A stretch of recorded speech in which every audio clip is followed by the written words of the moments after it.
إنك حميد مجيد.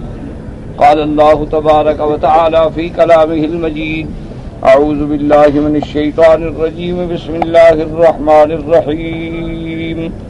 إذ تستغيثون ربكم فاستجاب لكم أني ممدكم بألف من الملائكة مردفين. وما جعله الله إلا بشرى ولتطمئن به قلوبكم وما النصر إلا من عند الله إن الله عزيز حكيم.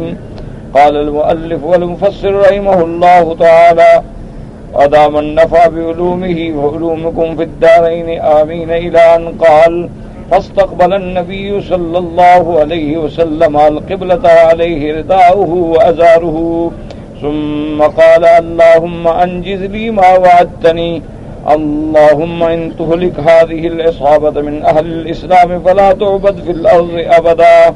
اب مفسر رحمۃ اللہ علیہ فرماتی ہیں کہ سرکار دو جہاں صلی اللہ علیہ وسلم میدان بدر میں فاستقبل النبی صلی اللہ علیہ وسلم القبلۃ، حضور قبلے کی طرف رخ کر کے کھڑے ہوئے اور دعا مانگی. اس سے علماء کرام نے دعا کے لیے ایک مسئلہ بھی سمجھا کہ جب آدمی دعا کرے ویسے تو جس طرح بھی رخ ہو جائز ہے، لیکن افضل یہ ہوتا ہے کہ قبلے کی طرف متوجہ ہو کے دعا کی جائے، جو کہ حضور صلی اللہ علیہ وسلم بھی قبلے کی طرف متوجہ ہوئے. اب مفسر فرماتا ہے کہ وعلیہ رداءہ و ازارہ، اس سند میں، اس روایت میں، یہ حدیث میں یہ بات ہے کہ حضور صلی اللہ علیہ وسلم کے آپ نے دو چادریں مبارک باندھی ہوئی تھی، ایک چادر نیچے اور ایک چادر اوپر.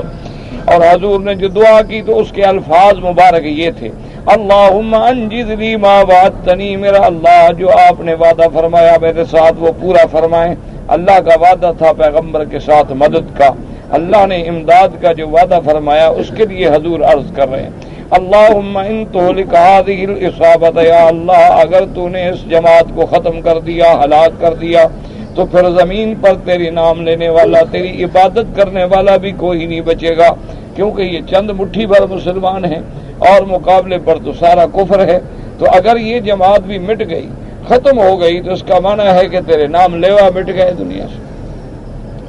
قال فما زال يستغيث ربه ويدعوه، حضور صلی اللہ علیہ وسلم دعا کرتے رہے اللہ کے آگے فریاد کرتے رہے.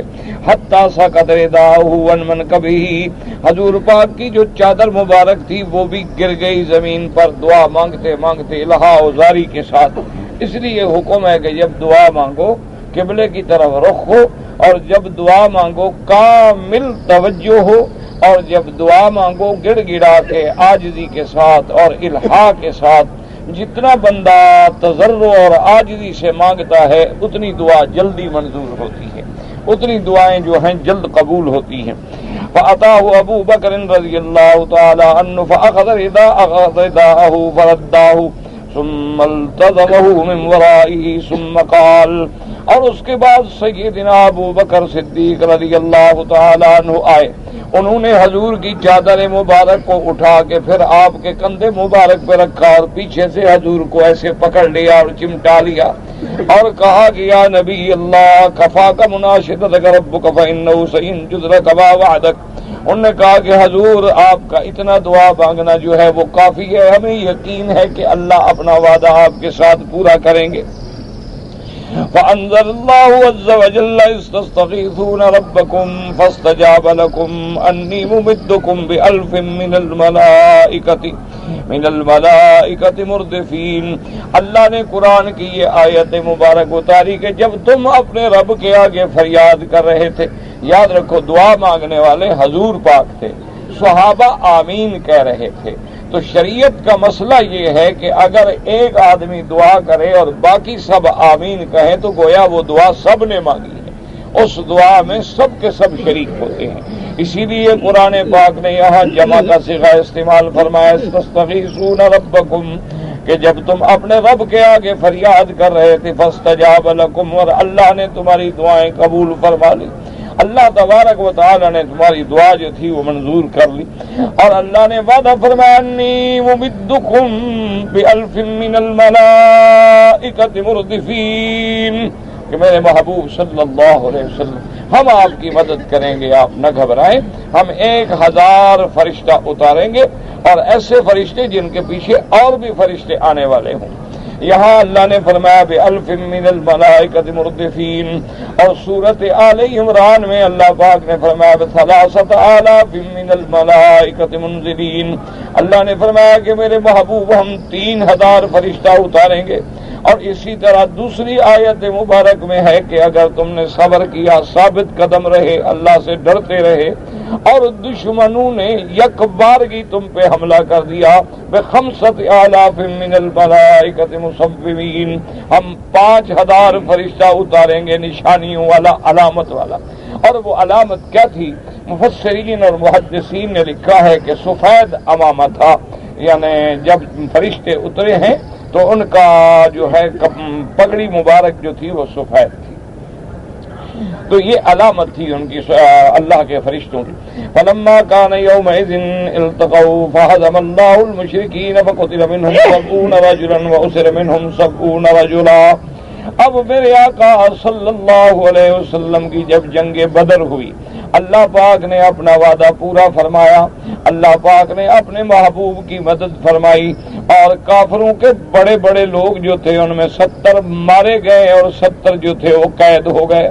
واستشار رسول اللہ صلی اللہ علیہ وسلم ابا بکر و عمر و علی رضوان اللہ علیہم اجمعین، سرکار دو عالم صلی اللہ علیہ وسلم نے حضرت ابو بکر سے، حضرت عمر سے اور حضرت علی رضی اللہ تعالی عنہ سے مشورہ لیا کہ بھئی مشورہ دیں کیا رائے ہے، اب یہ جو کفار کے قیدی ہیں ان کے بارے میں ہم کیا فیصلہ کریں، ان کو قتل کر دیا جائے یا ان کو قید رکھا جائے یا ان کو بلا عوض چھوڑ دیا جائے یا ان سے کچھ فدیہ لے کے ان کو چھوڑ دیا جائے، کیا مشورہ ہے؟ فقال ابو بکر رضی اللہ تعالی عنہ، حضرت ابو بکر نے عرض کیا یا رسول اللہ هؤلاء بنو العم والعشیرة والاخوان وانی ارى ان تأخذ منهم الفدیہ فیکون ما اخذناه منهم قوة لنا للكفار وعسى ان يهديهم الله فيكونوا لنا عضدا فعسى ان يهديهم الله فيكونوا لنا عضدا۔ حضرت ابو بکر رضی اللہ تعالی عنہ سے پوچھا، تو اس لیے یاد رکھیں کہ اسلام حکم دیتا ہے کہ جب بھی کوئی کام ہو تو مشورے سے کیا جائے، جیسے کہ ایک دوسری آیت مبارک میں صاف حکم ہے وشاورہم فی الامر، اللہ نے حکم دیا کہ میرے محبوب جب آپ کوئی فیصلہ کریں تو صحابہ سے مشورہ کریں۔ حالانکہ حضور تو براہ راست اللہ سے بھی حکم لے سکتے ہیں، لیکن امت کو سکھانا ہے کہ کوئی کام کیا جائے تو مشورے سے کیا جائے۔ جس کو آج کل لوگوں نے یہ جمہوریت بنا دیا ہے کہ ووٹ لے کر بھی ہم مشورہ کرتے ہیں نا، تو یہ بات غلط ہے۔ مشورہ ہمیشہ اہل حل و عقد سے لیا جاتا ہے جو مشورے دینے کا اہل ہو۔ یہ معنی نہیں ہوتا کہ ہر آدمی جو ہے چاہے وہ جاہل ہو، فاسق ہو، فاجر ہو اور وہ دین کے معاملے میں آ کے مشورہ دے، یہ مشورہ نہیں ہوتا۔ اب حضور پاک نے 313 سے تو مشورہ نہیں لیا نا، جب مشورہ لینے کا وقت آیا تو ابو بکر و عمر علی کو بلایا کہ اب آپ آگے آئیں اور مشورہ دیں، چونکہ ان کا مقام جو ہے وہ سب صحابہ میں بہت بڑا عظمت والا مقام تھا۔ اس لیے اسلام کہتا ہے امرہم شورا بینہم، کہ تمہارے معاملات جو ہیں آپس کے مشورے سے طے ہوں، لیکن مشورے کے لیے بھی اسلام حکم دیتا ہے کہ صاحب رائے، جو آدمی اس کام میں مشورہ دینے کے قابل ہو اس سے مشورہ لیا جائے۔ اب ایک آدمی سے آپ دین میں مشورہ لیں، وہ بیچارہ نماز پڑھنے نہیں جانتا تو دین میں کیا مشورہ دے گا؟ ایک آدمی سے آپ اسلامی کسی دفعات پہ بحث کریں کہ پارلیمنٹ کا ممبر ہے لیکن اس بیچارے نے تو کبھی نماز ہی نہیں پڑھی، تو کیا بحث کرے گا یا کیا مشورہ دے گا؟ تو اسلام یہ کہتا ہے کہ مشورے کی بہت بڑی اہمیت ہے، لیکن مشورہ کس سے لیا جائے؟ جو صاحب رائے ہو، جو صاحب فکر ہو اور اپنے اس معاملے کو اچھی طرح سمجھنے والا ہو۔ حضرت ابو بکر نے عرض کیا کہ یا رسول اللہ صلی اللہ علیہ وسلم، میرا مشورہ یہ ہے، ہؤلاء بنو العم والعشیرۃ، یہ جو گرفتار ہوئے ہیں یا رسول اللہ یہ ہیں تو ہمارے رشتہ دار نا، کوئی چاچے کی اولاد ہے، کوئی مامے کی اولاد ہے، یہ ہمارے رشتہ دار بھی ہیں، قریش بھی ہیں، بھائی بھی ہیں۔ میری رائے تو یہ ہے کہ اگر آپ مہربانی فرمائیں تو ان سے کچھ فدیہ لے لیں، کچھ ان سے مالی طور پہ فدیہ لے کر ان کو چھوڑ دیں، کیونکہ اس کا ایک فائدہ تو یہ ہوگا کہ اس مال کی وجہ سے غریب مسلمانوں کی مدد ہو جائے گی، اور دوسرا چھوڑنے کی وجہ سے ایک فائدہ یہ بھی ہو سکتا ہے کہ اللہ ان میں سے کسی کو مسلمان کر دے، تو جو آج ہمارے دشمن بنے ہوئے ہیں کل ہمارے دست و بازو بن جائے۔ تو میرا مشورہ تو یہ ہے کہ ان کے ساتھ رعایت کی جائے۔ اس کے بعد حضور پاک نے فرمایا ما ترى یا ابن الخطاب، حضور نے فرمایا کہ عمر تیرا کیا مشورہ ہے رضی اللہ تعالی عنہ؟ قال قلت والله ما ارى ابو بکر ولكني ارى ان تمكنني من فلان قريب لعمر فاضرب عنقه، وتمكن علي من عقيل فيضرب عنقه، وتمكن حمزة من فلان اخيه فيضرب عنقه، حتى يعلم الله ان ليس في قلوبنا حوادث للمشركين هؤلاء سناديدهم وائمتهم وقادتهم۔ حضرت عمر سے آپ نے پوچھا کہ عمر رضی اللہ عنہ تیری کیا رائے ہے اس مسئلے میں؟ انہوں نے کہا حضرت میں تو وہ رائے نہیں دیتا جو ابو بکر نے رائے دی ہے، میری رائے تو خلاف ہے حضور، آپ راضی ہوں یا ناراض ہوں؟ میری رائے یہ ہے کہ مجھے حکم دے میں اپنے رشتہ داروں کی گردن پہ تلوار رکھوں، حضرت علی کو حکم دیں کہ عقیل کی گردن پہ تلوار رکھے، حضرت حمزہ کو حکم دیں کہ عباس کی گردن پہ تلوار رکھے، یہ جو رشتہ دار ہیں فیصلہ ہو جائے کہ ہمارے دل میں مشرکوں کے لیے کوئی رعایت نہیں ہے۔ اللہ تبارک و تعالی جان لیں، اور میرا محبوب یہ تو کافروں کے بہت بڑے امام اور ستون ہیں، کافروں کے سر ہیں، اگر یہ آپ نے ان کو نہ کچلا تو کفر تو پھر کھڑا ہو جائے گا۔ میری رائے یہ ہے کہ ان کو ابھی سے ختم کر دینا چاہیے۔ لیکن اس کے بعد حضور صلی اللہ علیہ وسلم نے جب رائے لے لی، پھر اس کے بعد فرماتے ہیں مفسر رحمۃ اللہ علیہ فابا رسول اللہ صلی اللہ علیہ وسلم ما قال ابو بکر ولم يهب ما قلت واخذ منهم الفداء فلما كان من الغد۔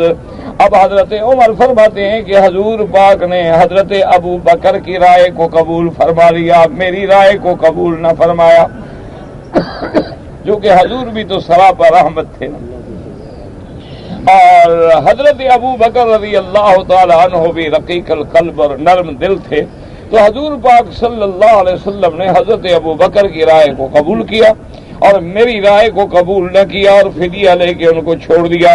اور اس کے بعد فرماتے ہیں قال عمر فغدوت الى النبی صلی اللہ علیہ وسلم وابی بکر وہما یبکیان، کہتی ہیں کہ دوسرے دن میں جب آیا حضور کی خدمت میں نے دیکھا کہ سرکار مدینہ صلی اللہ علیہ وسلم اور ابو بکر دونوں بیٹھے اور رو رہے ہیں۔ حضور صلی اللہ علیہ وسلم قلت یا رسول اللہ ما یبکیک انت وصاحبک فإن وجدت بکاء بکیت وإن لم اجد بکاء تباکیت لبکائکما۔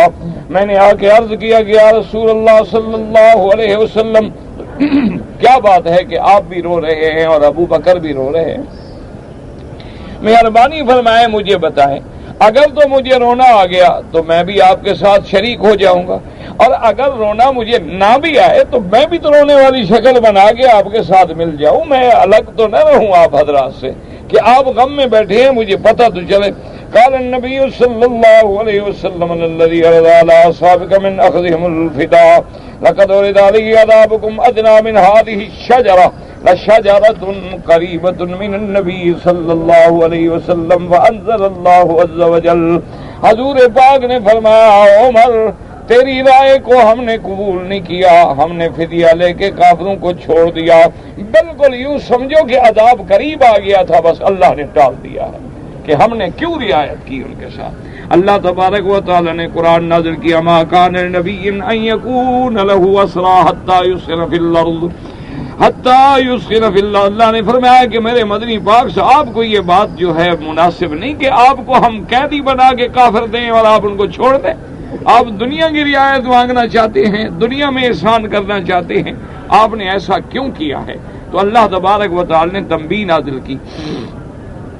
اور ایک اور حدیث مبارک میں آتا ہے کہ حضور پاک نے اس درخت کی طرف اشارہ بھی فرمایا، بالکل قریب ایک درخت تھا، چھوٹا تھا، آپ نے فرمایا عمر یہ جو درخت قریب ہے گویا عذاب اتنی قریب آ گیا تھا لیکن اللہ نے عذاب ٹال لیا اور بچا لیا ہے۔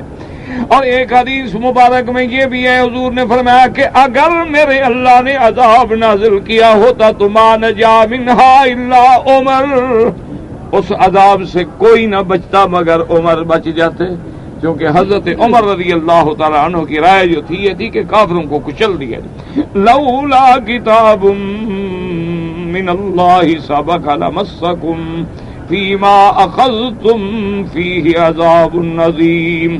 اللہ نے فرمایا میرے محبوب اگر میں اپنی تقدیر میں فیصلہ نہ کر چکا ہوتا معافی کا تو ہم پکڑ لیتے کہ آپ نے ایسی غلطی کیوں کی ہے۔ یعنی اللہ کا نبی بھی کافروں سے رعایت کرے تو اللہ ناراض ہو جاتا ہے، تو ہم رات دن جو بھیک مانگیں تو ہم سے راضی رہے۔ بس دعا کریں کہ اللہ ہمارے اندر ایمان کی حمیت، ایمان کی غیرت، ایمان کی عظمت اور ایمان میں صلابت جو ہے وہ پیدا فرما دے۔ اور اس کے بعد فرماتے ہیں کہ آیت فَقُلُوا مِمَّا غَنِمْتُمْ حَلَالًا طَيِّبًا فَحَلَّ لَهُمُ الْغَنَائِمُ، اللہ پاک نے پھر آیات نازل فرما کے مال غنیمت حلال کر دیا۔ فَلَمَّا كَانَ يَوْمُ أُحُدٍ مِّنَ الْعَامِ الْمُقْبِلِ عُوقِبُوا بِمَا صَنَعُوا يَوْمَ بَدْرٍ مِّنْ أَخْذِهِمُ الْفِدَاءَ وقتل منهم 70 وفر أصحاب النبي صلى الله عليه وسلم النبي صلى الله عليه وسلم وكسرت رباعيته وحشمت البيضة على رأسه وسال الدم على وجهه فأنزل الله عز وجل أولما أصابتكم مصيبة قد أصبتم مثليها قلتم أنّ هذا قل هو من عند انفسكم ان اللہ علی کل شیء قدیر۔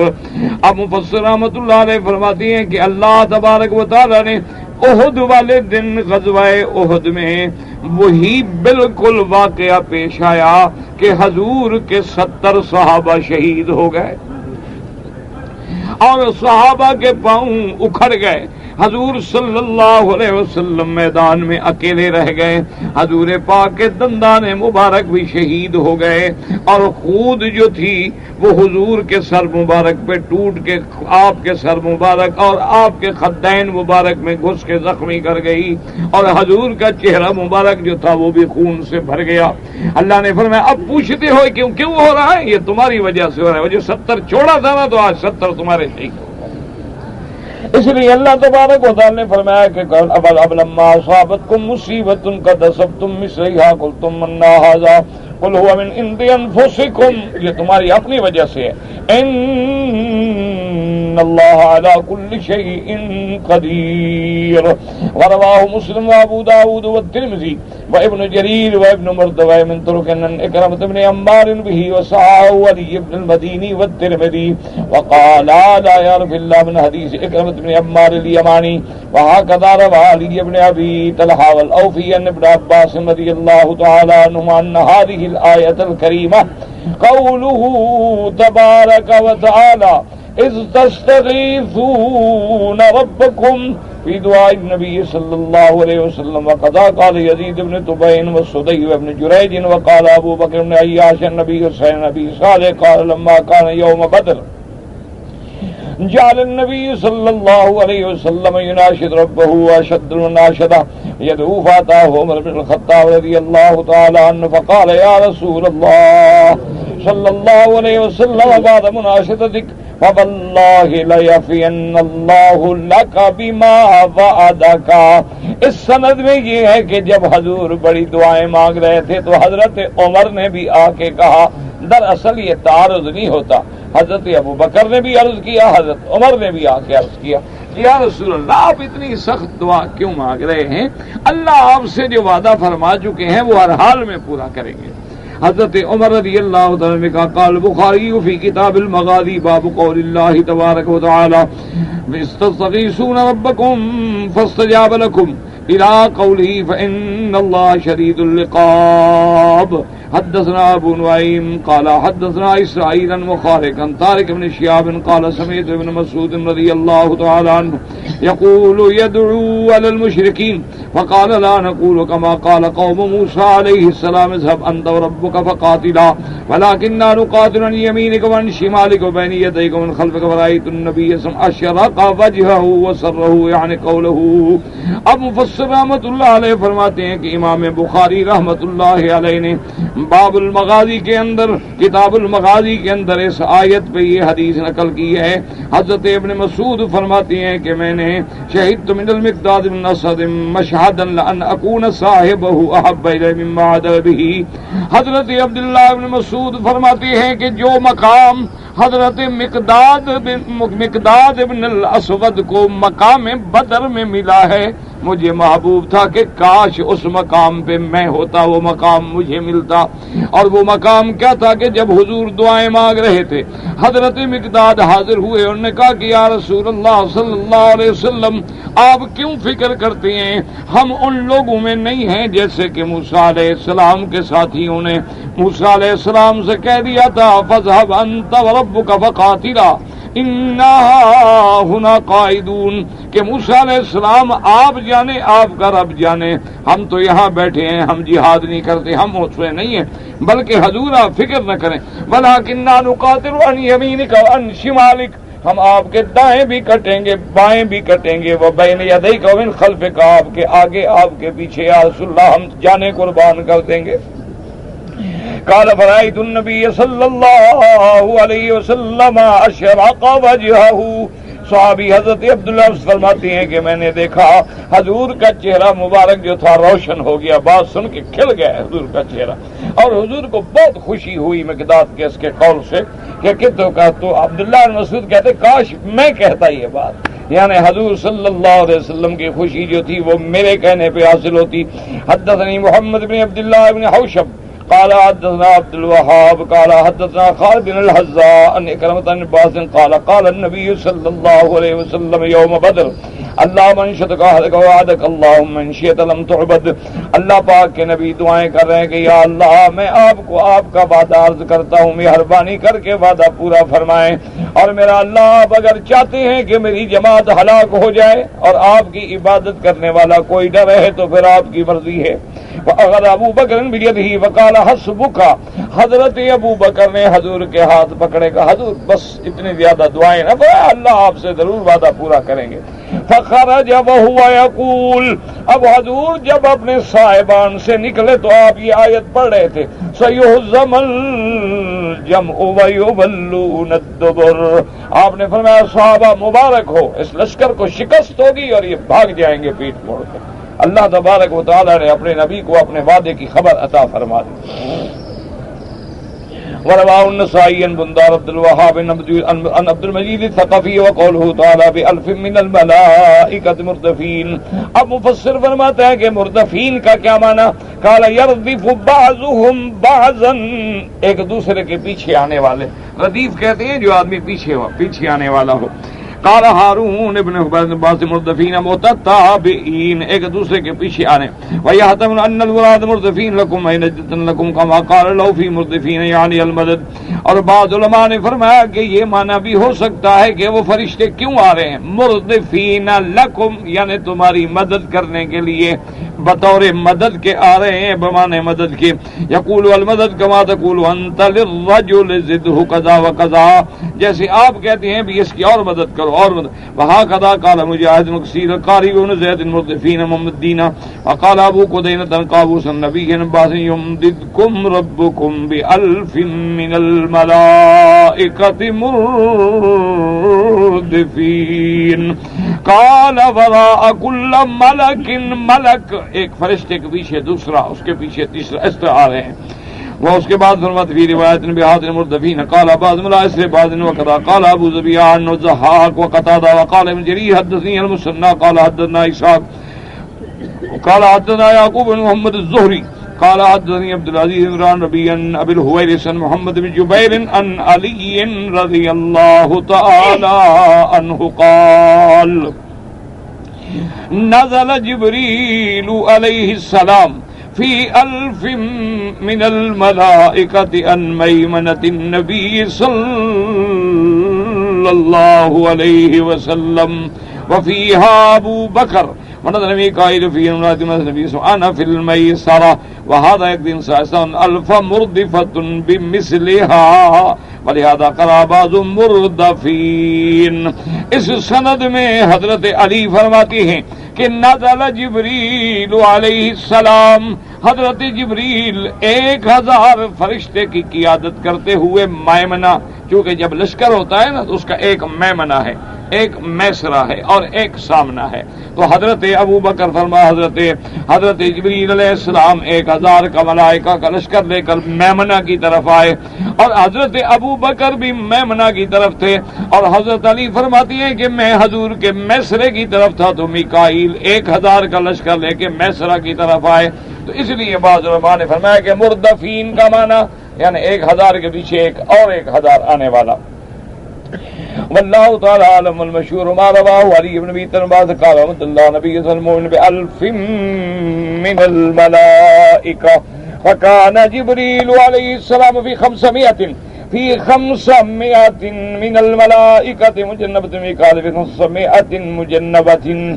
اب جناب مفسر فرماتے ہیں لیکن مشہور روایت یہ ہے کہ 1000 فرشتہ اترا، 500 حضرت جبریل کی قیادت میں اور 500 حضرت میکائیل کی قیادت میں باقاعدہ لباس پہنے ہوئے، زرہ پہنے ہوئے، یعنی تیار ہو کر آئے.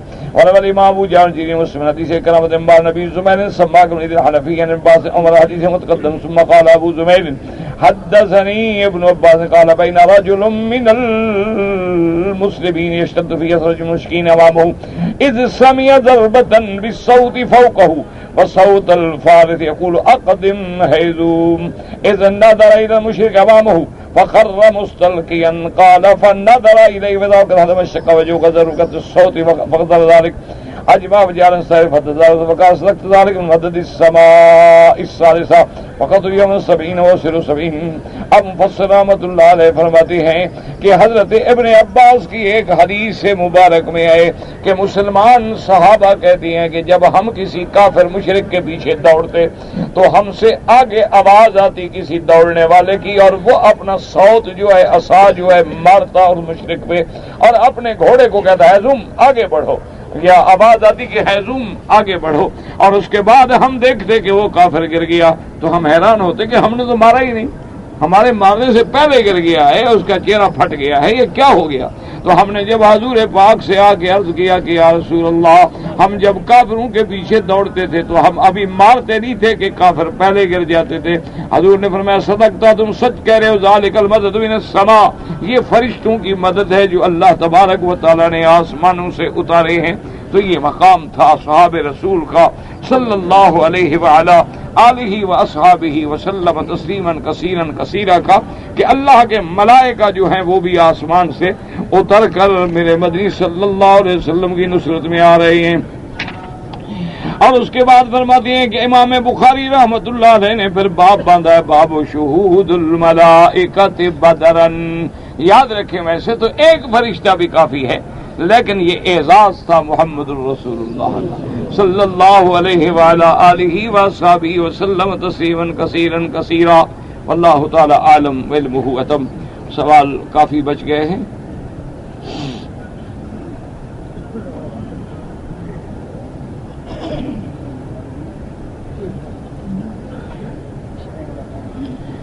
بہرحال کے ڈیرہ اسمیل خان میں کوئی جگہ ہے اور وہاں کہتے ہیں کہ شاہ عیسیٰ کا مزار ہے. اللہ عالم، اللہ ہدایت دے لوگوں کو بدعات سے اور شرک سے بچائے. اگر کسی آدمی نے کسی کو قرضہ دیا ہے اور وہ قرضہ لینے والا جو تھا بندہ وہ مر گیا اور قرضہ ادا نہیں کیا، لیکن جس بندے نے قرضہ دیا تھا اب اگر اس کو معاف کر دے بس بات ختم ہو گئی، اس پر گناہ ختم ہو گیا. حقوق العباد ہیں، حقوق العباد میں جب بندہ معاف کر دے تو بس اللہ معاف فرما دیتے. اور بہت اچھی بات ہے، یاد رکھو کہ اگر کسی بندے پہ قرض ہے اور وہ قرض ادا کرنے کے قابل نہیں ہے اور وہ مر گیا ہے اور جائیداد بھی نہیں چھوڑی ہے اور اللہ نے آپ کو توفیق دی ہے تو معاف کر دیا کریں. اللہ تبارک و تعالیٰ آپ کو اپنے خزانہ غیب سے عطا فرمائے. کیونکہ جب تک آپ معاف نہیں کریں گے وہ تو پکڑا رہے گا آپ کے قرضے میں۔ اسی لیے حدیث مبارک میں آتا ہے کہ حضور صلی اللہ علیہ وسلم کے سامنے جب کسی بندے کا جنازہ آتا، حضور فرماتے حل علیہ دین، حضور پہلی بات یہ پوچھتے کہ اس مرنے والے پر کوئی قرضہ ہے؟ اگر کہتے کہ نہیں ہے تو پھر حضور جنازہ پڑھاتے، اور اگر کہتے کہ ہاں یا رسول اللہ اس پہ قرضہ ہے تو حضور فرماتے حل ترک وفاء، اپنے قرضے کو ادا کرنے کے لیے کچھ مال چھوڑا ہے؟ تو صحابہ اگر کہتے کہ ہاں یا رسول اللہ، پھر بھی آپ نماز پڑھتے۔ اگر صحابہ کہتے حضور قرضہ بھی ہے اور کچھ نہیں چھوڑا، فرماتے صلو علی صاحبکم، تم جنازہ پڑھو، میں اس کا جنازہ بھی نہیں پڑھتا۔ اس لیے قرضہ کوئی معمولی بات نہیں ہوتی۔ پھر جب اللہ تبارک و تعالی نے مال غنیمت عطا فرما دیا، اسلام کو غلبہ آ گیا، تو حضور پوچھتے کہ حل ترک وفان، اس پر قرضہ ہے؟ ہاں یا رسول، کچھ چھوڑا ہے مال قرضہ دینے کے لیے؟ نہیں یا رسول۔ فرمایا اچھا ٹھیک ہے، انا مولا لمن لا مولا لہ، جس کا کوئی ولی وارث نہ ہو، میں محمد مصطفیٰ ولی وارث ہوں، میں قرضہ ادا کروں گا۔ تو حضور صلی اللہ علیہ وسلم بیت المال سے قرضہ ادا کر دیتے۔ تو قرضہ ایک ایسی چیز ہے کسی حال میں نہیں بخشا جاتا۔ اگر آپ نے کسی سے قرضہ لینا ہے، وہ غریب مر گیا تو معاف کر دیں، بہت اچھی بات ہے۔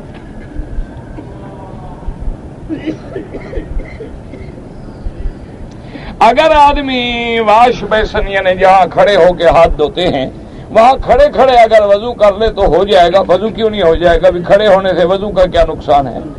اچھا، اگر پیر نہ دھوئیں تو وضو ہو جائے گا؟ بالکل نہیں۔ اگر ذرا سی جگہ بھی باقی رہ گئی، پانی نہ پہنچا تو وضو نہیں ہوگا۔ پیر نہ دھوئیں تو وضو کیسے ہوگا؟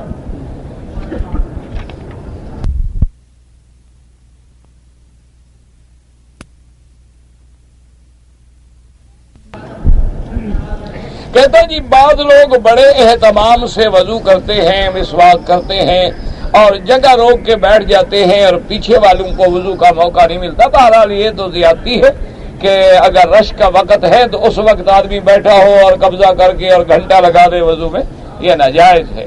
دوسرے مسلمانوں کا خیال رکھا جائے۔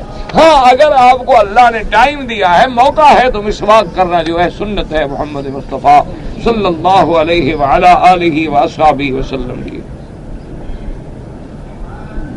کہتا ہے جی کہ اگر کوئی آدمی روزے میں داڑھی منڈواتا ہے، یا جو آدمی مکے مدینے حج پہ آئے ہیں اور داڑھی منڈواتے ہیں، تو میرے بھائی یاد رکھو کہ داڑھی منڈانا جو ہے یہ بار بار منڈانے سے گناہ کبیرہ ہو جاتا ہے۔ یعنی پہلی دفعہ اگر آدمی نے منڈایا تو ٹھیک ہے، صغیرہ ہے، لیکن جب صغیرے پہ اصرار کیا جائے، یعنی اس گناہ کو آپ بار بار کر رہے ہیں، بار بار کر، تو اب صغیرہ نہیں رہتا، اب وہ کبیرہ بن جاتا ہے، اور کبیرے کا مرتکب جو ہے وہ فاسق و فاجر ہو جاتا ہے۔ اسی لیے فقہا نے لکھا ہے کہ داڑھی منڈانے والے کو امام نہ بناؤ، داڑھی منڈانے والے کو مؤذن نہ بناؤ کہ وہ اذان دے، کیونکہ یہ بڑا اہم معاملات ہیں۔ اور خاص طور پہ جو لوگ اللہ کے گھر میں آ کر بھی اور محمد مدنی کے روضے پہ جا کر بھی اگر اللہ اور اللہ کے رسول کا حیا نہ کریں تو مولوی مکی کی تقریر کیا کرے گی؟ میری تقریر کوئی زیادہ اثر رکھتی ہے؟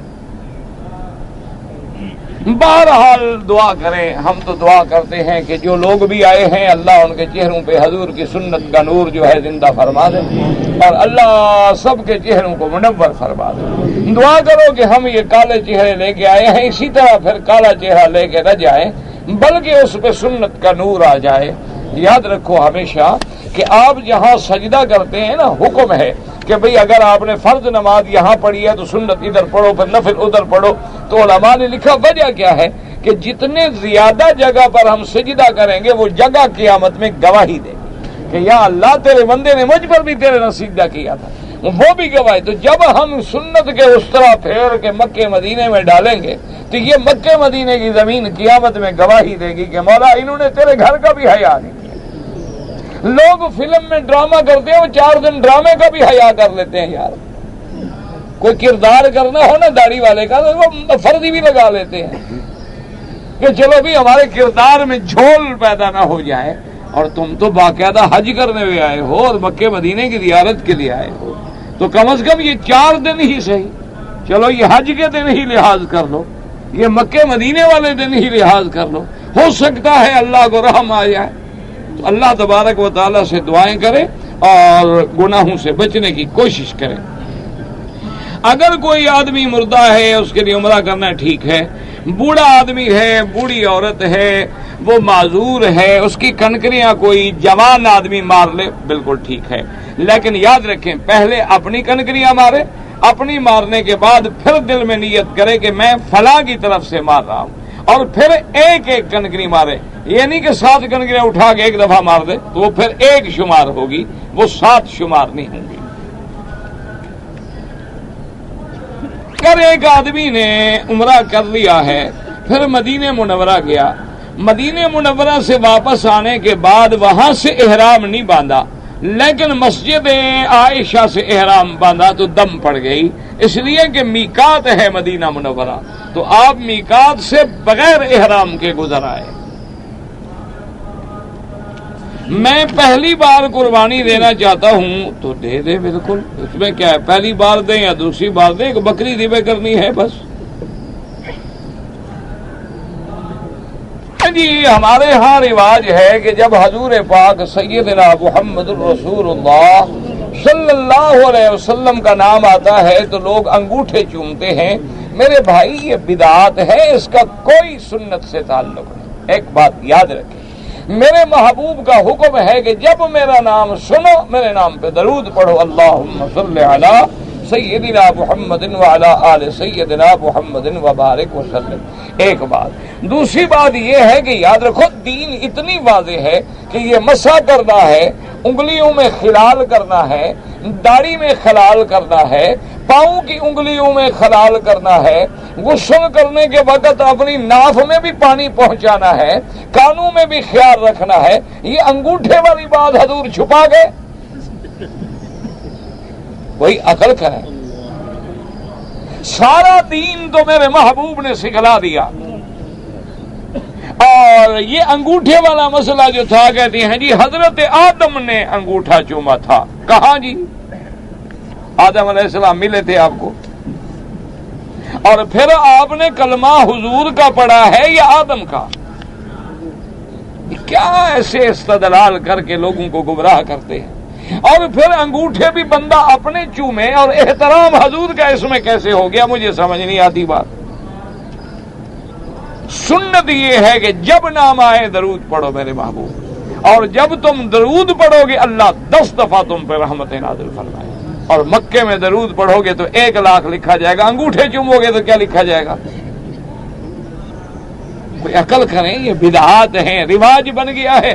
اب جو انگوٹھے چومے وہ تو ہے پکا سنی، اور جو نہ چومے وہ ہے پکا وہابی، یعنی بدعت کرنے والے اہل سنت بن گئے اور سنت پہ چلنے والے وہابی بنے۔ اللہ ہدایت عطا فرمائے۔ دعا کرو، ان کے لیے بھی دعا کرو جو لوگوں کو ایسے مسئلے سمجھاتے ہیں، اللہ ان کو بھی ہدایت دے۔ اگر نفل واجب الطواف جو ہیں احناف کے نزدیک مکروہ اوقات میں نہ پڑے، یعنی فجر کے بعد نہ پڑے جب تک سورج نہ نکلے، عصر کے بعد نہ پڑے جب تک کہ سورج غروب نہ ہو جائے، باقی ائمہ کے نزدیک حرم میں نماز طواف کی ہر وقت جائز ہے۔ ان جھگڑوں میں نہ پڑا کریں، یہ بالکل اعلیٰ اولا کے مسئلے ہیں۔ بڑا افسوس ہوتا ہے جب لوگ ایسے چھوٹے مسائل پہ لوگوں کو لڑاتے ہیں۔ یہ تو اللہ کی رحمتیں ہیں، اللہ کی طرف سے دین میں سعہ ہے اور انسانوں کے لیے بہت بڑی رحمت ہے، تو اس لیے جو پڑھتے ہیں پڑھ لیں، جو نہیں پڑھتے ہیں بعد میں پڑھ لیں۔ اگر ہم 2-3 طواف اکٹھے کر لیں اور بعد میں سب کی 2-2 رکعت پڑھ لیں، بالکل جائز ہے، کوئی منع نہیں۔ نقطۃ الحرم اولا لا یؤخذ فاذا اخذ یجمع فی مقامات معینہ مخصوصہ من الحکومہ۔ صفا اور مروہ غلطی سے بھول کر سر کے بال موڑ دیے، صفا مروہ بھول گیا، ماشاءاللہ، تو آپ عمرہ کرنے آئے تھے، صفا مروہ بھول گئے تو باقی کیا کیا آپ نے آخر؟ تو بہرحال اب ایک بکری بطور دم ادا فرمائے تاکہ آئندہ انشاءاللہ نہیں بھولیں گے۔ جب 375 ریال کی بکری آپ لیں گے اور 16 روپے 30 پیسے سے ضرب دیں گے تو یہ مسئلہ قیامت تک نہیں بھولے گا انشاءاللہ۔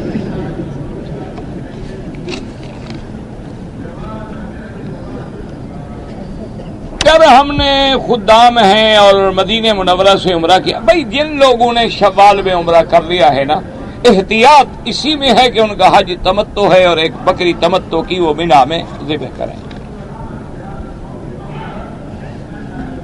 حرام کی حالت میں اگر کوئی آدمی سگریٹ پیے تو سگریٹ پینا ویسے حلال ہے،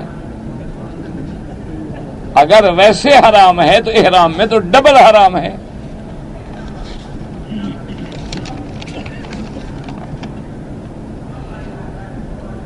ہم میڈیکل ڈیوٹی پہ آئے ہیں اور افسر کے حکم سے ہم نے احرام جدے سے باندھا، بھائی یہ افسر کا کوئی حکم نہیں، افسر بھی دین نہیں جانتے اور ماتحت بھی دین نہیں جانتے، جہاں اللہ رسول کا حکم ہو کسی افسر کا حکم نہیں چلتا۔ بہرحال آپ لوگ میقات سے گزر کے آئے ہیں اور گنجائش تو ہے کہ اگر آپ کو وہاں سے یہ بتلایا گیا تھا کہ آپ جدے جائیں گے، جدے جانے کے بعد آپ کی ڈیوٹی تقسیم ہوگی کہ آپ کو مدینہ شریف بھیجا جاتا ہے یا مکہ بھیجا جاتا ہے، پھر تو دبنی پڑے گی۔ لیکن اگر اللہ نے پیسہ دیا ہے، توفیق دی ہے، عمرہ بھی کر دیں اور ایک بکری بھی دے دیں۔ اگر ہم جو ہے مکے میں 15 دن سے زیادہ رہیں تو مقیم کی نماز پڑھیں گے۔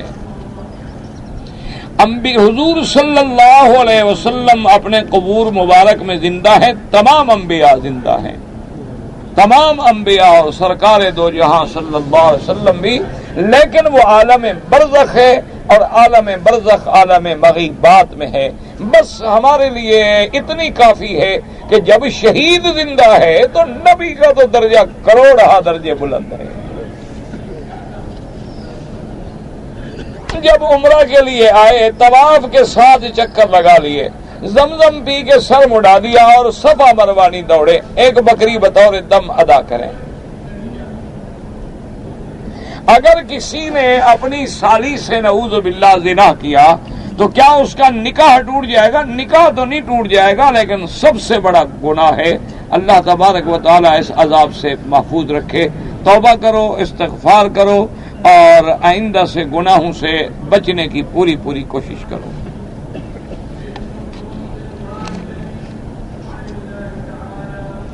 ہم حنفی لوگ ہیں، برا میں نے بتا دیا، جو آدمی رمضان کے بعد شوال میں، ذی القعدہ میں، ذی الحجہ میں عمرہ کرے، پھر اسی سال حج کرے، حج تمتع ہوگا۔ طواف میں قرآن پڑھنا افضل ہے یا ذکر کرنا؟ ذکر کرنا افضل ہے۔ اگر قرآن کی تلاوت افضل ہوتی تو میرے محبوب قرآن کی تلاوت فرماتے۔ حضور پاک نے طواف میں سبحان اللہ، الحمدللہ، لا الہ الا اللہ، اللہ اکبر۔ اصل پتہ وجہ کیا ہے کہ حضور سراپا رحمت تھے، آپ نے اپنی امت پہ رحمت کی کہ قیامت تک میری امت کے غریب لوگ آئیں گے، جاہل ہوں گے، ان پڑھ ہوں گے، اگر میں قرآن پڑھ لوں یا مشکل دعائیں مانگ لوں تو وہ غریب کیا کریں گے؟ اس لیے حضور نے ایسے لفظ پڑھے جو ہر بندہ پڑھ لے۔ اور پھر اللہ کی رحمت دیکھ لیں کہ طواف 7 چکروں کا نام ہے، طواف دعاؤں کا نام نہیں ہے۔ یہ جو لوگ دعائیں کتاب لے کے پڑھتے ہیں یا آگے پڑھاتے ہیں، یہ تو بدعت ہیں۔ اصل طواف یہ ہے کہ 7 چکر لگا لے اور ایک لفظ بھی نہ پڑھے اور کہے کہ اللہ میاں مجھے کچھ نہیں آتا۔ اللہ فرماتے ہیں تم 7 چکر پورے کرو، طواف تمہارا پورا ہو گیا۔ تو اللہ نے تو دین آسان کر دیا ہے، تم خود مشکل کرو تو ہم کیا کریں؟ تم طواف میں بھی کہتے ہو ایک مولوی کو آگے کرو ہمیں طواف کرائے، صفا مروہ دوڑانے کے لیے بھی ایک کو پکڑو وہ ہمیں دوڑائے، اور اگر ہم نے خیرات کی ہے تو ثواب پہنچانے کے لیے بھی مولوی کو لے آؤ جناب وہ پلیٹ لے کے قبر میں جائے۔ یہ تو تم نے دین کو مشکل کر دیا ہے۔ اللہ کا دین ایمان سے کہو، کعبے میں کھڑے ہو، طواف 7 چکروں کا نام ہے، صفا مروہ 7 دفعہ دوڑنے کا نام ہے، حج عرفات کے میدان میں جا کے بیٹھنے کا نام ہے، کچھ پڑھنے کا تو نام ہی نہیں ہے۔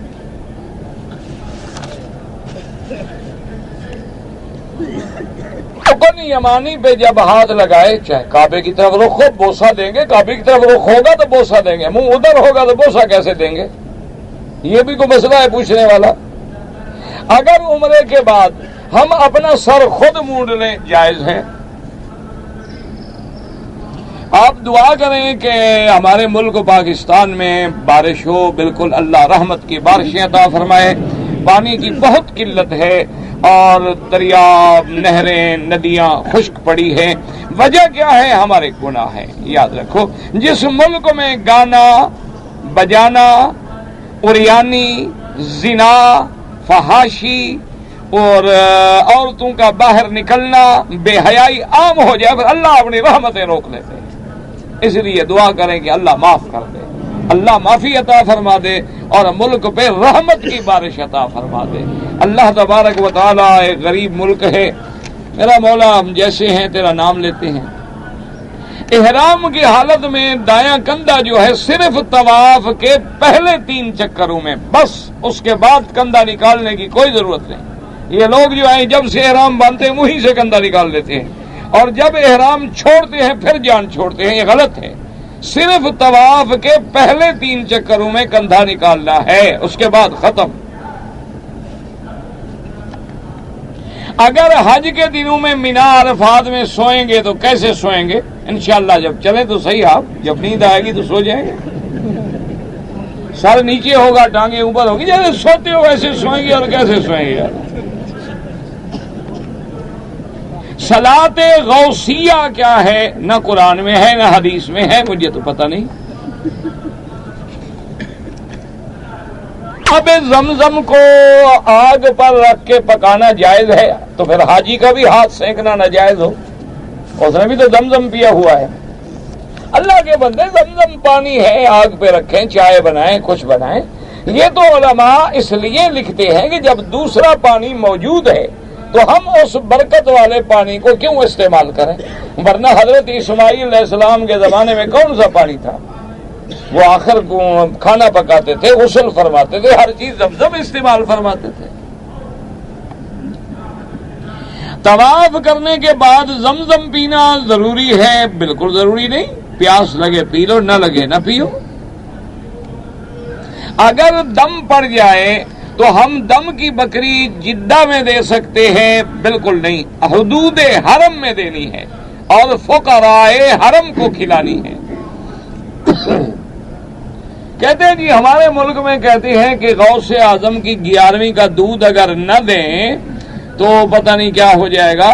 تو یہ جب تک غوث اعظم پیدا نہیں ہوئے تھے اور وہ لوگ 11ویں کے بغیر فوت ہو گئے، ان کے بارے میں کیا حکم ہے؟ وہ تو بیچارے سارے 11ویں کے بغیر گئے۔ اور خدا کے بندے، یہ سب بدعات ہیں، اور جو چیز غیر اللہ کے نام پہ تقسیم کی جائے وہ حرام ہو جاتی ہے، کھانا بھی اور پینا بھی۔ ایک آدمی نے اگر رمضان کے بعد عمرہ کر لیا، اس کو حج کرنا ضروری ہے؟ کوئی ضروری نہیں۔ اگر پہلے وہ حج کر چکا ہے، زندگی میں حج ایک دفعہ فرض ہوتا ہے، یہ ضروری نہیں ہوتا کہ ہر سال حج کرے۔ اللہ نصیب کرے تو الحمدللہ، ورنہ ضروری کوئی نہیں۔ اور جنازہ آ جائے وہ فرض کفایہ ہے، یعنی اگر کچھ لوگ بھی پڑھ لیں گے تو باقی پہ گناہ نہیں ہوگا، لیکن کوشش کیا کریں کہ ہم سب جنازہ پڑھیں۔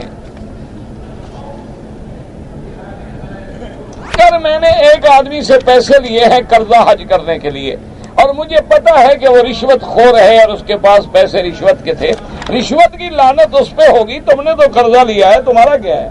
تمہارا حج ٹھیک ہے انشاءاللہ، لیکن ایسے لوگوں سے قرضہ لیا نہ کرو۔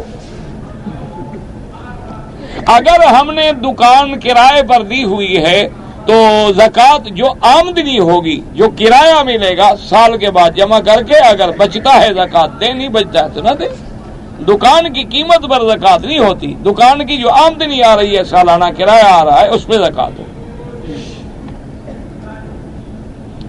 ایک مسلمان اگر دوسرے کو کہے بلا وجہ کہ تو کافر ہے، بلا وجہ کہے تو کہنے والے پہ لفظ لوٹاتا ہے۔ بہرحال نہیں کہنا چاہیے، دونوں استغفار کریں۔ کہتے ہیں جی کہ جب اللہ کا ولی فوت ہوتا ہے تو قبر سے فرشتے نکال کے لے جاتے، غلط بات ہے ایسی۔ اگر کسی کو آقا لکھیں افسر کو، بالکل غلط ہے۔ عورتیں جو ہیں اپنے پیروں کے ہاتھ پاؤں چومتی ہیں، غیر محرم کو دیکھنا حرام ہے تو چومنا کہاں سے حلال ہو گیا؟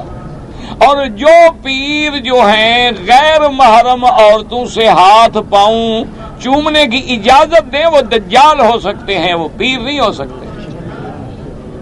ایک بات ہمیشہ یاد رکھیں، بی بی عائشہ فرماتی ہیں کہ واللہ ما مس ید رسول اللہ صلی اللہ علیہ وسلم، بی بی عائشہ فرماتی ہیں خدا کی قسم ہے میرے محبوب کا ہاتھ بھی کبھی غیر محرم عورت کے ہاتھ کے قریب نہیں گزرا۔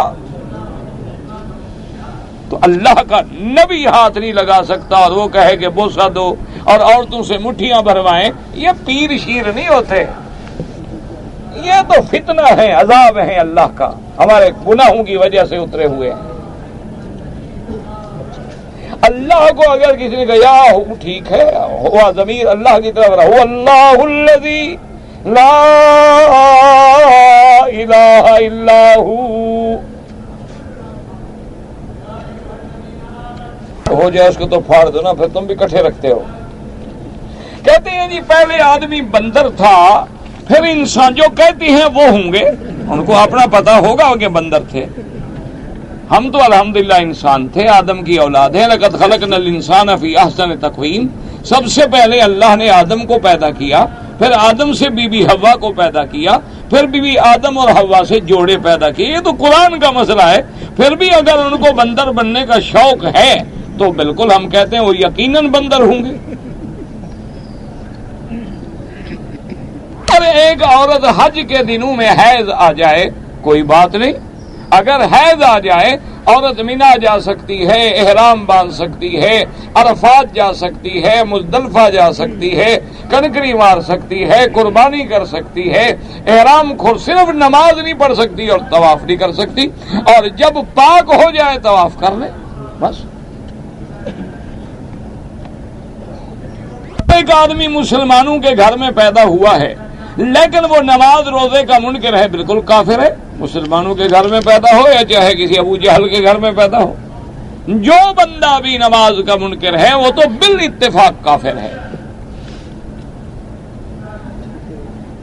سنت مؤکدہ وہ ہیں جو حضور پاک نے کبھی نہیں چھوڑی، اور سنت غیر مؤکدہ وہ ہوتی ہیں کہ آپ نے کبھی کبھی چھوڑ بھی دی۔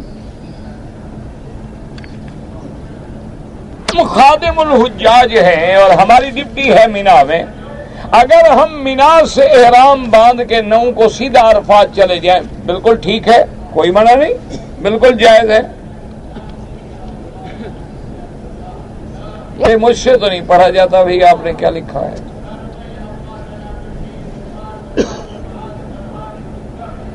اگر کچھ عورتیں حج کے آنے سے قبل بعض دوائیں استعمال کر لیتی ہیں، گولیاں کھا لیتی ہیں کہ حیض نہ آئے، بالکل ٹھیک ہے، کوئی منع نہیں، جب حیض نہیں آیا تو نہیں آیا، چاہے دوا سے روک دیا جائے یا ویسے روک جائے، کوئی منع نہیں، کھا سکتی ہے۔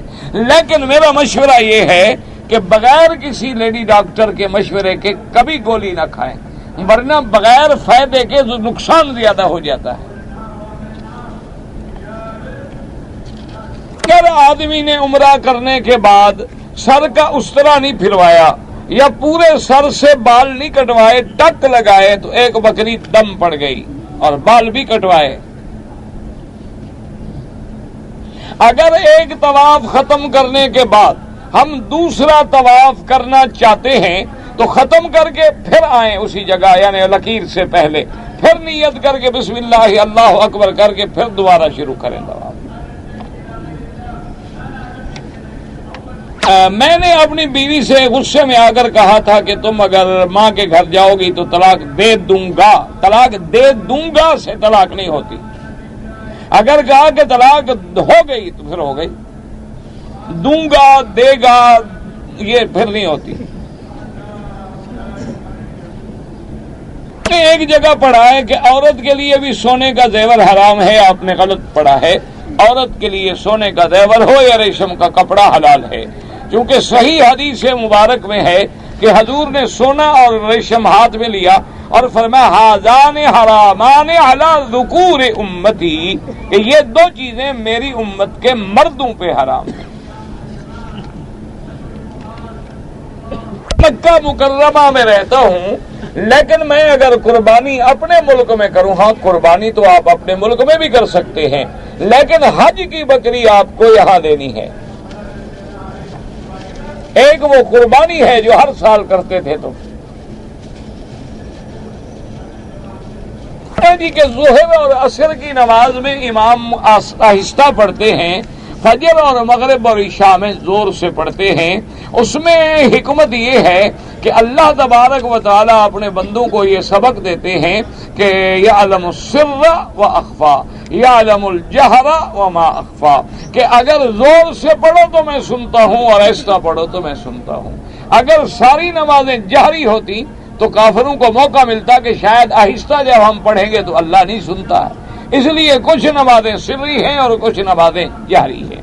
اور اسی طرح علماء نے لکھا ہے کہ جو غفلت کے وقت ہیں ان میں جگانے کے لیے جہر ہے تاکہ قرآن سنے اور بیدار ہوں، اور جو ویسے جاگے ہوئے ہیں عصر میں بھی اور ظہر میں تو اس لیے وہاں جہر کی ضرورت ہی نہیں ہوتی۔ طواف کی نیت بس دل میں نیت ہے طواف، اور کوئی خاص نیت نہیں ہوتی۔ میرا باپ بوڑھا ہے، اس کی کنکریاں آپ مار سکتے ہیں، اور ہمارے ملک میں ایک رواج ہے کہ جب آدمی مر جائے تو کل خوانی کرتے ہیں اور فاتحہ خوانی کرتے ہیں۔ یہ سب بدعات ہیں، کل خوانی ہے، جمعراتیں ہیں، چہلم ہیں، یہ سب بدعات ہیں، اسلام سے کوئی تعلق نہیں۔ اگر آدمی نے عمرہ کیا ہے اور صفا مروہ نہیں دوڑا اور سر مڈا ڈالا تو ایک دم پڑ گئی۔ ہر نماز کے ساتھ میری نمازیں جو قضا ہیں میں قضا کر سکتا ہوں، کر سکتے ہیں۔ بیت اللہ میں افضل عبادت نفلی عبادتوں میں طواف ہے، کیونکہ نماز ہر جگہ آپ پڑھ سکتے ہیں، قرآن پڑھ سکتے ہیں، خیرات کر سکتے ہیں۔ طواف ایک ایسی عبادت ہے جو اللہ کے گھر کے سوا کسی جگہ نہیں ہو سکتی۔ ایک آدمی رمضان میں بیمار ہے اور اس نے روزے نہیں رکھے تو جب تندرست ہو جائے تو روزے قضا کرے، اور اگر ایسی بیماری ہے کہ اس بیماری سے ٹھیک ہونے کی امید ہی نہیں رہی تو پھر فدیہ ادا کرے، روزانہ ایک مسکین کا کھانا۔ اگر کوئی عورت عریاں لباس پہنتی ہے تو وہ کافر ہوتی ہے، کافر نہیں ہوتی، گنہگار ہوتی ہے۔ اگر کوئی عورت ہے اس نے اپنا نام غائبہ رکھا ہوا ہے، علم غیب کا دعویٰ کرتی ہے، علم غیب اللہ کے سوا کوئی نہیں جانتا، اور جو بھی دعویٰ کرے پھر وہ اسلام سے نکل جاتا ہے، توبہ کرے، استغفار کرے۔ حاملہ عورت اپنے حمل کے خطرے کی وجہ سے روزے کا فدیہ دے سکتی ہے؟ نہیں، جب حمل سے فارغ ہو جائے، ٹھیک ہو جائے، تندرست ہو جائے، روزے قضا کرے۔ اگر ٹی وی پہ حرم شریف نظر آیا کوئی بات نہیں،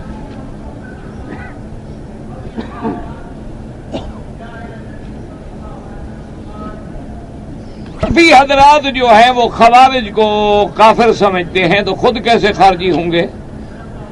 اگر 5-10 آدمی مل کے ایک آواز میں قرآن پڑھیں یہ بدعت ہے۔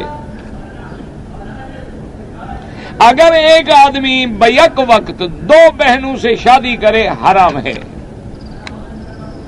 بے وضو طواف نہ کریں۔ سب سے بڑا عذاب تو مشرک کو ہوگا اور اس کے بعد پھر مرتکب کبائر کو۔ اگر ایک آدمی اسلام کے بنیادی ارکان کو مانتا ہے اس کے باوجود بھی کافر ہو جاتا ہے، ہاں بالکل، وضو کرنے کے بعد وضو ٹوٹ سکتا ہے، نماز ٹوٹ سکتی ہے، تو اسلام کیوں نہیں ٹوٹتا ہے؟ اسلام بھی جب آپ قبروں پہ سجدے کریں گے، غیر اللہ کو پکاریں گے تو اسلام سے نکل گئے۔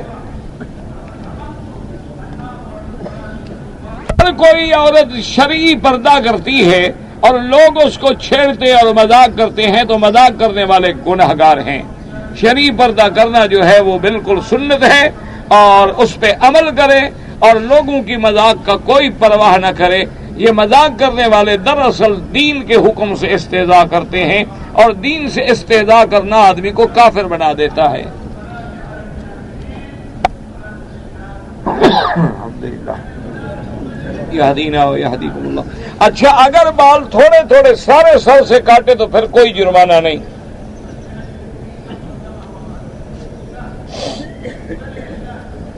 اگر ایک عورت نے ایام کے 5 دن حیض کے گزر گئے، اس نے نماز پڑھی، عمرہ کیا، اس کے بعد پھر خون آ گیا، تو دیکھنا یہ چاہیے کہ عادت اس کی کتنا تھی۔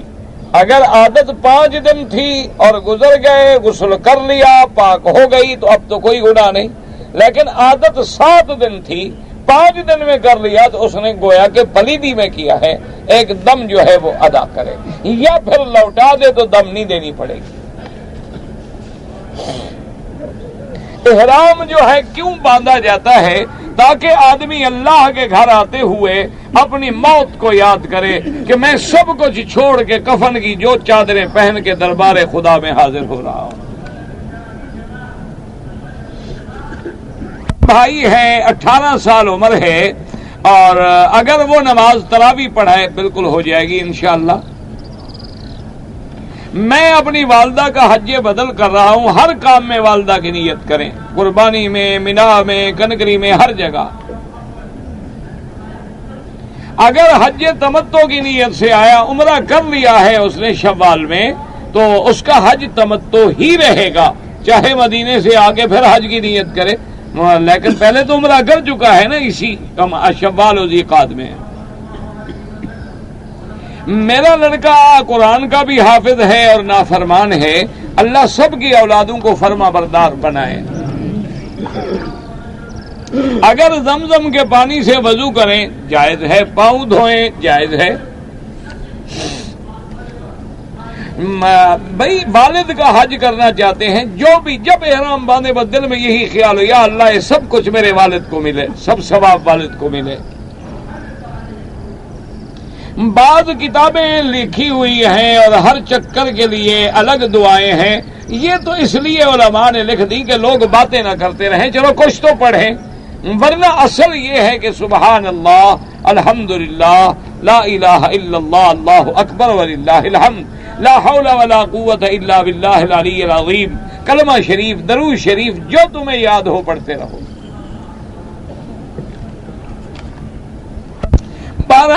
کہ جن لوگوں نے شوال ذی-قعدہ میں عمرہ کیا، حج تمتع ہے، بکری دینی ہے۔